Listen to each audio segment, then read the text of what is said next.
The Huangdi Neijing, a cornerstone of ancient Chinese medicine, presents a famously confusing riddle. Yin excess is deficiency.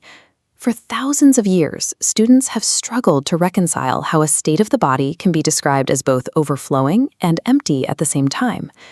These straight, static lines represent the standard map of meridians. They show the path qi travels, but offer little information about the physics of that movement. A linear map doesn't account for fluid dynamics, how energy pools, stagnates, or erupts within the body's tissues. The ripple bubble model of energetic morphology provides a new lens for these dynamics, treating qi not as an invisible force, but as a series of hydrodynamic shapes. By looking at the physical form of energy in motion, we can begin to visualize why these ancient metaphors take the shapes they do.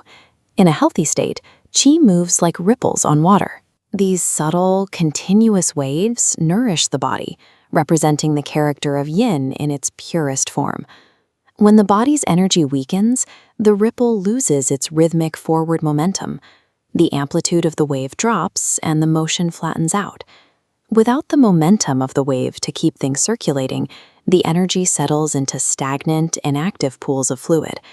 This morphological breakdown is what we observe in the clinic as edema, a heavy swelling, or the accumulation of deep, stubborn phlegm. This physical state provides the logic for the yin excess is deficiency paradox.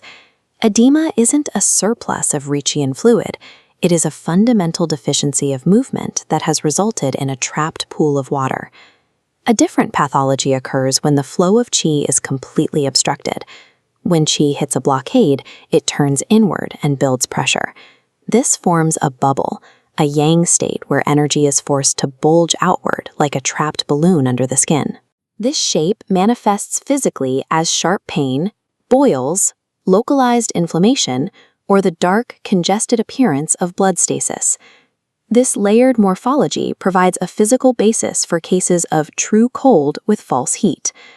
A patient might have a frozen, motionless ripple at their core, while a high-pressure bubble is trapped at the surface, creating a flushed red face despite freezing cold limbs. Similarly, collapse of yin occurs when the underlying ripple vanishes entirely, leaving the body's qi uncontained and falsely mimicking a dangerous fever at the surface. Relying on surface symptoms alone can lead to misdiagnosis, unless the practitioner looks beneath the skin for these hydrodynamic pressure traps.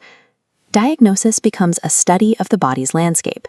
The practitioner must determine if a symptom is the result of a lost ripple or trapped bubble. A fading ripple, marked by fatigue and cold dampness, requires therapies like moxibustion to gently warm the interior and restart the wave. A trapped bubble, marked by sharp pain or swelling, requires more direct intervention to release the pressure and drain the excess. Acupuncture needles act as precision instruments to repattern these shapes, either by coaxing a wave back into motion or bursting a stagnant trap. The ripple bubble model approaches traditional Chinese medicine as a study of movement and form.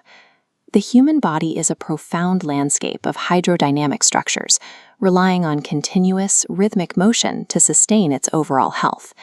Healing in this framework is the act of a conductor, unblocking pressure traps to restore the natural, undulating shape of life.